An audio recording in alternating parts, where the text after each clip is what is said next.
Mga igsoon sa Hesus miingon, wala mo dawat sa akong mga sugo ug magtuman ini mao ang mahigugma kanako. So ang mudawat sa akong mga sugo ug magtuman niini mao ang nahigugma kanako. Ang wala mo dawat, wala mahigugma kaniya. Then midugang siya sa pagingon, ang mahigugma kanako magtuman sa akong gisugo. Ang mga pulong ug mga sugo parihas ba? Para sa Ginoo parihas ra. Ang iyang mga pulong adunay kaepektibo sa balaang mga sugo, ang iyang gisulti mahitabo. Miingon ang Dios, mahimo ang kahayag ug diha ang kahayag. Si Kristo usab nagsulti daan sa iyang kaugalingong pagkabanhaw, gitagda niya kini. Tinuod siya na banhaw, nagpamatuod sa tanan nga iyang gitudlo ug iyang giwali. Apan adunay usa ka butang nga dili masugo sa pulong sa Dios.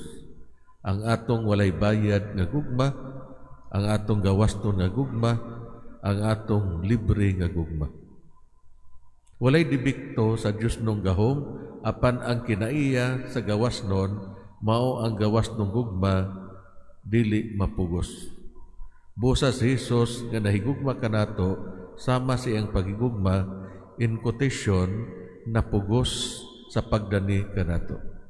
Siya nangayo, nagpakiluoy ug nangamuyo, nagtrabaho siya, nagsakripisyo, ug nagpakita siyang gugma, pinaagi sa dili maihap nga mga buhat sa debosyon. Ang iyang pakigpulong sa katapusang panihapon mao'y usa ka bulog sa gugma, nagsaad og makaibulungan kung ato ang ibalik ang iyang gugma. Higugmaon ko siya, ingon niya. Ipadayag ko ang akong kaugalingon kaniya.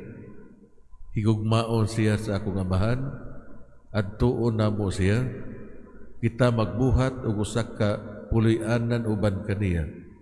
Ingon kanindot nga mga saad, apan kung tugutan ko ang iyang gugma, magampo kita. Lord, I am not worthy that you should enter under my roof, but only say the word, and my soul shall be healed. Si Judas nga natandog sa Dios ng gugma, gusto nga ang tibuok kalibutan makabaton usab ni Hesus. Magtutudlo, unsa ang mahitabo kung ikaw magpadayag sa imong kaugalingon kanamo og dili sa kalibutan. Mitubag si Hesus sumala sa iyang paagi.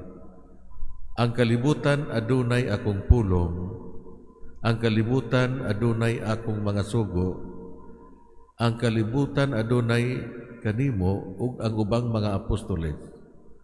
Ug kung sila mamati ug mupatalinghog sa akong tingog, pinaagi kanimo, ang akong amahan ug ako magpuyo diha kanila.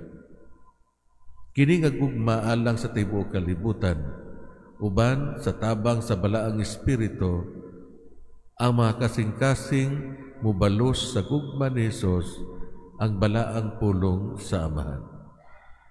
So kita nahigugma kang Hesus, kita nahigugma sa iyang mga pulong ug sa iyang mga sugo, kita nahigugma sa balaang espiritu nga nagpuyo dinhi kanato, kita nahigugma sa simbahan ug sa iyang mga apostoles, o kita nahigugma sa tanan nga mahitungod kaniya. So unsa may hagit para kanato mga igsoon?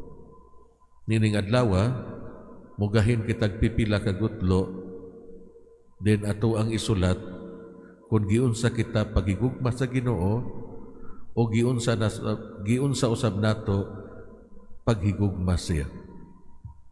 Amen.